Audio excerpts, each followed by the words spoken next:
On 14th June 1950, Sabarimala's main temple, mandapam and storeroom were found to be destroyed by fire. There were 15 violent cut marks on the door leading to the temple, and the head of Lord Ayyappa's idol was broken and its left palm and fingers were separated with cut marks on its face and forehead. An axe was found at the spot of this incident. K. Keshav Menon, Deputy Inspector General of Police, Special Branch, Criminal Investigation Department, concluded that circumstantial evidence suggested it was a Christian conspiracy. The two most probable reasons which might have led the Christians to do this could have been the following. The area around the Sabarimala temple was regarded to be sacred by Hindus and considered to be Lord Ayyappa's garden, and the Hindus opposed the hunting of wild animals by Christians who lived at the base of the Sabarimala hill. People of all castes would come happily to Sabarimala without any sort of discrimination. This made the Christians jealous because they couldn't absorb the poorer Hindus into their religion, converting them to Christianity. 68 years later, another attack was made on the Sabarimala temple. This time, a systemized and intellectual one. On 28th September 2018, the Supreme Court of India overruled the age-old tradition of Sabarimala, allowing women of menstruating age to enter the shrine. While the female devotees of Lord Ayyappa have been protesting against this monstrous decision, let us have a look at the females who have tried to barge into the temple. Kavita Jakkala, a journalist. Rehana Fatima, a Muslim. Kanak Durga and Bindu, both backed by the CPIM, the same communist party which is ruling Kerala. Bindu is a Maoist activist and has criminal charges pending against her. What is common among all of them? None of them are Ayyappa devotees. Whereas the female Ayyappa devotees took part in the Ayyappa Jyoti, forming a 756-kilometer stretch to protest against the Supreme Court decision. Not only this, when the Supreme Court gave its 4:1 verdict on Sabarimala, out of the 5 people who formed the constitutional bench, the only person who differed with the majority view was a woman, Justice Indu Malhotra. Why? It is simply because the Sabarimala tradition is not a case of gender discrimination at all. Mainstream media has grilled into the minds of masses that the tradition is all about ban on women and women being impure during menstruation. The mainstream media didn't even show the atrocities that are being committed on the devotees. An Ayyappa devotee died of a skull injury by the CPIM workers. How many of you knew this? Instead, the masses believe it is the devotees who are the goons. The fact is, women are allowed in Sabarimala, but only those women who are capable of menstruation, that is, women who have reproductive capabilities, are not allowed. No, it is not because menstruating women are considered impure. If that was the case, the tradition should have banned women only during the 5 days that they menstruate. But it is not so. Instead, an age group of only menstruating women do not go into the shrine. So the right way to frame this entire thing is this.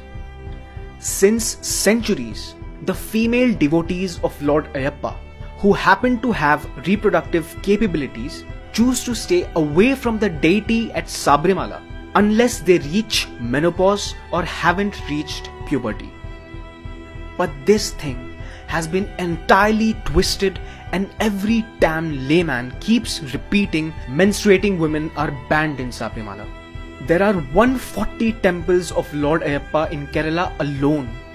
Only the temple at Sabarimala has this particular tradition. Why? Because in Sabarimala, Lord Ayyappa is a celibate deity, that is, a Naistika Brahmachari. Not only a Brahmachari, a Naistika Brahmachari, which means eternal celibacy. So here is a situation, or here is an instance where the institution is dedicated to a celibate deity. That's point number one. You mean the deity is celibate? The deity is celibate. There is absolutely no two ways about this particular fact that the deity's character is celibate. That is the nature of this particular deity. So the deity of the Sabarimala temple is a celibate deity. Exactly. So for me, that particular framing of this question is important. The deity in the Sabarimala temple is celibate. Therefore, the deity could have different forms in different temples, but at that particular temple, in that particular place, it has a celibate form. And that celibate form is given the name of Naishthika Brahmacharya, and in Sanskrit it simply means an eternal Brahmachari. Okay. So the god or the deity is a Brahmachari in the temple of Sabarimala. That's your point That's number the one. first point. Okay. We have to understand that if you want to have this discussion cannot start unless and until we take a look at the basis, which is the tradition. And what is the tradition?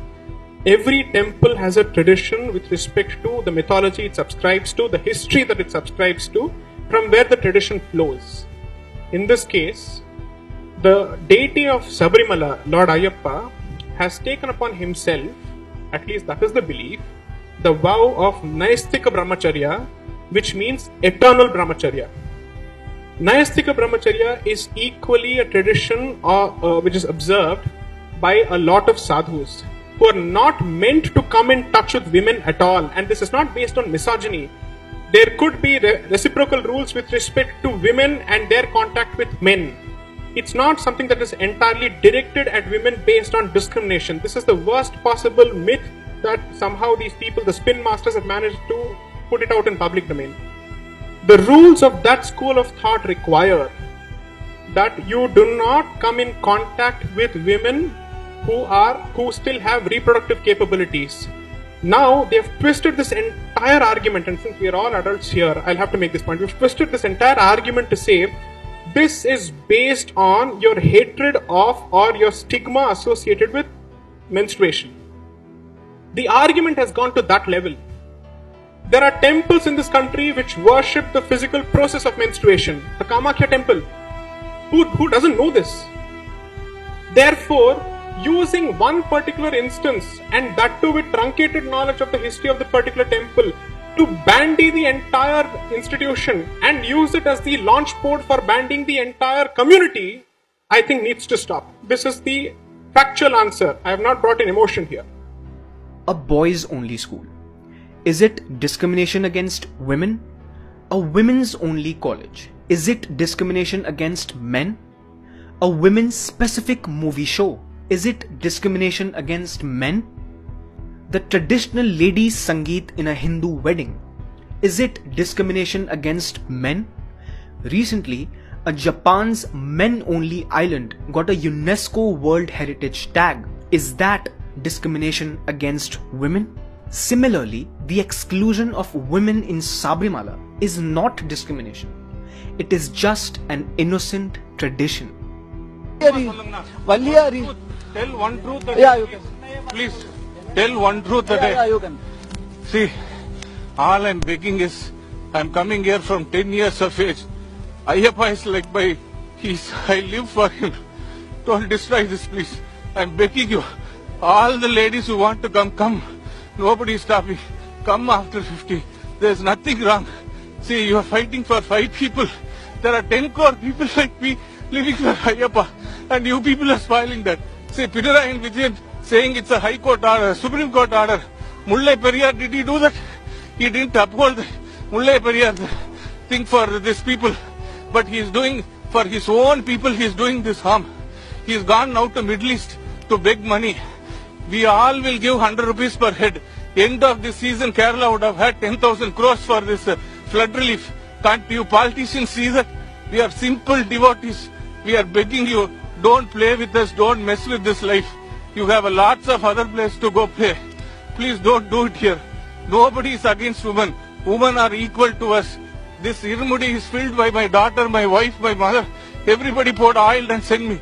Poured ghee and send me here. I am carrying that lady's wishes in my head. Everybody you see here in the head. Anna, veetla ungalku ella nerachudan anupunaanga. Everybody has oil poured from the woman in the house. Can't you see this Ladies, please, I'm begging you. You are superior to us. Nature has given you more power than men. Don't stoop so low to men. And media, please, one truth a day, please try and speak. Please. This tradition of Sabarimala is based on the specific Sthal Puran of that place. Listen to J. Sai Deepak's explanation of the same. We don't understand the concept of a Sthala Puran. Sthala Puran is simply this. Every place has a certain tradition and it has a certain history which is captured in either in writing or in oral tradition. So this is nothing to do with geographical boundaries, it is areas in the country. No. Sthala Puran basically means the Puran that relates to that particular temple's history. Okay. So the temple is the reference to Sthala or Sthan, okay, and Puran is the history of that particular temple. Therefore, you have to ask yourself, did some man or some Brahmin sitting in some remote corner of the country suddenly decide to invent this particular practice and say, no, women have to be kept out? Or is he drawing support from a scripture? That's the question. The scripture that applies to this particular temple is called Bhutanatha Upakyanam. Half the people in this country, or half the people at least in most places, can't even pronounce this particular thing properly. In fact, in the court, most of the time I heard people calling it Nastika Brahmacharya when in fact it's Naishtika Brahmacharya. They turned it to atheistic brahmacharya.